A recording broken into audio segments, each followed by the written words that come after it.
सागर में आम आदमी पार्टी के द्वारा ओबीसी वर्ग के छात्रों की रुकी हुई छात्रवृत्ति के मुद्दे पर भाजपा सरकार को घेरते हुए छात्रवृत्ति से वंचित छात्रों के साथ पार्टी के प्रदेश संयुक्त सचिव स्वदीप श्रीवास्तव के नेतृत्व में रैली के रूप में कलेक्ट्रेट पहुंच राज्यपाल के नाम पर एक मांग पत्र सौंप शिवराज सिंह चौहान सरकार पर जमकर हमला बोले। उन्हें ओबीसी और SC/ST विरोधी करार दिया और छात्रवृत्ति नहीं मिलने से होने वाली परेशानी से प्रभावित छात्रों के हितों के लिए धरना प्रदर्शन से लेकर आमरण अनशन करने की चेतावनी दी। इस मौके पर संगठन के बैनर तले अपनी मांग को लेकर प्रशासन के पास पहुंचे छात्राओं में भी समय से छात्रवृत्ति छात्राओं को नहीं उपलब्ध कराए जाने होने वाली कठिनाई और परेशानी पर सरकार के प्रति खासा आक्रोश देखा गया, जिसको लेकर खुलकर सभी ने मामा शिवराज सिंह को आईना दिखा, खूब खरी खोटी भी सुनाई। पार्टी के द्वारा आयोजित इस प्रदर्शन में बड़ी संख्या में संगठन के पदाधिकारी, कार्यकर्ता और छात्रा शामिल रहे। पार्टी जिंदाबाद जिंदाबाद जिंदाबाद, आम आदमी पार्टी जिंदाबाद जिंदाबाद जिंदाबाद, छात्रवृत्ति लेके रहेंगे। ज्ञापन है सर, बुंदेलखंड में पिछले ओबीसी वर्ग के छात्र हैं, उनको छात्रवृत्ति मिली। महोदय 2022-23 में जो व्यवस्थित छात्र की पोस्ट मैट्रिक छात्रवृत्ति के पोर्टल पर आवेदन करने की प्रक्रिया आज प्रारंभ हुई। छात्रवृत्ति के लिए ज्ञापन देने आए थे, जिसका कारण ये है कि साल भर से पूरा लास्ट पेपर था हम लोग का, जो कि अभी तक स्कॉलरशिप नहीं आई, अभी तक आ जानी चाहिए थी। स्कॉलरशिप ना आने के कारण हम लोग ना बुक इशू करा पाते हैं और उसमें लाइब्रेरी में हम लोग को ओबीसी वालों को बुक्स नहीं मिलती है, जिससे हम लोग को खुद खरीदनी होती है। अब सर स्कॉलरशिप आएगी हम लोग तभी तो बुक्स लेंगे। अब सर जब स्कॉलरशिप भी नहीं आई, ना हम लोग बुक्स ले पा रहे, ना डेली कॉलेज आ पा रहे, महीने में 2-4 बार कॉलेज जाने के लिए ही हो पाता है। सर इतनी बड़ी फैमिली से बिलोंग तो करते नहीं है कि 24 घंटे जब जाना है 30 दिन कॉलेज जाओ, इतना अफोर्ड नहीं कर सकती हमारी फैमिली। सर इसके लिए हम लोग कोचिंग पढ़ा रहे, खुद का खुद कर रहे हैं। हम लोग कोचिंग पढ़ाएं या फिर कॉलेज जाएँ, या खुद की पढ़ाई करें या फिर दूसरों को पढ़ाएँ। क्या लग रहा है, क्यों आप लोगों की स्कॉलरशिप नहीं आ पाई? सर हम ये नहीं बता सकते क्यों नहीं आई है। सर सरकार को पता होगा कि हमारी स्कॉलरशिप अभी तक क्यों नहीं आई, क्या कारण है इसका।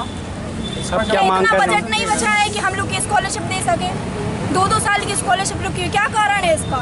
सबको देने के लिए पैसा है, पर मेन तो क्या है, एजुकेशन पर्पस। जब एजुकेशन पर्पस के लिए पैसे नहीं दे पा रहे हैं तो सबके लिए मतलब उनका घरेलू कार्य के लिए सब कुछ पैसे देने के लिए है, पर जो पढ़ाई जो मेन है वो नहीं दे पाएंगे। क्यों हम लोग अगर पढ़ लिख जाएंगे कल के लिए वोट नहीं देंगे, ये सब समझने लगे, इसीलिए नहीं स्कॉलरशिप डाल रहे। क्या प्रॉब्लम है? छात्रवृत्ति के लिए आए थे सर। ऐसा होता है कि हम लोगों से जो स्कूल मतलब कॉलेज की जो फीस है वो हम लोगों से 8,000 भरवाई जाती है। जैसे अभी मैं हूँ तो मैंने खुद 8,000 रुपये फीस भरी और हमारी स्कॉलरशिप आना कितनी है, मुश्किल से 10,000। सर 8,000 हमने खर्चा किए, 2,000 स्कॉलरशिप हमें आ भी गई। जैसे तो मानिए कि मतलब जैसे 2,000 स्कॉलरशिप आ गई तो वो हमारे लिए तो कॉलेज का आना जाना ही चला जाता है। सर 2,000 रुपये में ऐसा नहीं हो सकता कि हम लोग महीने भर कॉलेज आ जा सकें। सर एक बार का किराया हम लोगों का एक दिन का आने जाने का 80 रुपये पड़ता है। सर आप खुद जोड़ सकते हैं कि 2,000 रुपये हम लोगों को कितने दिन के लिए हो। सर अभी तो हमारा ये प्रथम वर्ष था, कम से कम कहा जाए 1 साल से हमारे लिए छात्रवृत्ति नहीं। सर अगर इसके बाद भी हमारी छात्रवृत्ति नहीं होगी तो हम अगर जैसे मैं हूँ तो अभी चुनाव तो आ रही है, हम सबको यही सलाह देंगे, ना हम वोट देंगे बीजेपी को और ना हम किसी को देने देंगे जो भी हमारे कॉन्टेक्ट में। हम उनसे यही कहेंगे कि अगर कोई सरकार आपके लिए छात्रवृत्ति नहीं दे सकती तो उस सरकार को वोट देके कोई फायदा नहीं। वो मामा भांजियों का ख्याल रख रहे हैं वो सब ठीक है, लेकिन सर सबसे मेन पर्पस है एजुकेशन। अगर आप एजुकेशन पे हम लोगों की हेल्प नहीं कर सकते तो आप खुद बताइए, आजकल का जैसे जमाना है तो क्या है, गिव एंड टेक का। अगर आप हम लोगों को देंगे तो हम पलट के आप लोगों का अच्छा चाहेंगे। अगर आप हम लोगों की सुनाई नहीं करोगे तो हम लोग क्यों ऐसी सरकार लाना चाहेंगे। एक तरफ शिवराज सरकार चुनावी वर्ष में लोक लुभावनी योजना लेकर आ रहे हैं, लाडली बहना योजना। उनको अपनी बहनों की तो चिंता है, लेकिन जो भांजे भांजी हैं, जो BSc MSc BA MA कर रहे हैं, उनकी चिंता नहीं है। पूरा 1 साल हो गया ओबीसी के लोगों की छात्रवृत्ति शिवराज सरकार नहीं दे पाई।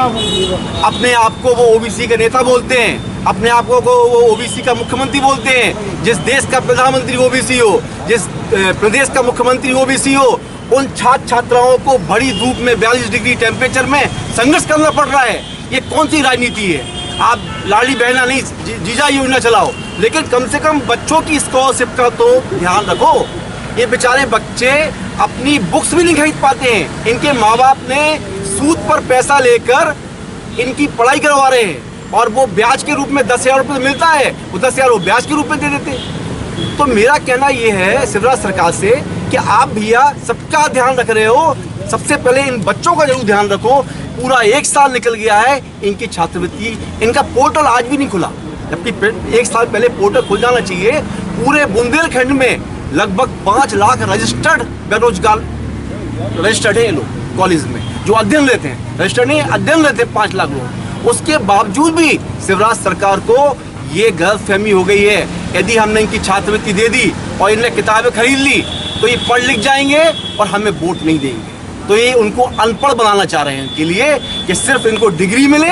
और जो न्यू एजुकेशन पॉलिसी आई है ये बिल्कुल से बकवास है। इनकी आज से शुरुआत की है। आज हम लोगों ने धरना रैली निकाल कर यहाँ पर ज्ञापन दिया है। 1 हफ्ते बाद हम लोग यहाँ पर स्ट्राइक करेंगे और जरूरत पड़ी तो मैं खुद आम अनशन पे बैठूंगा यहाँ पर।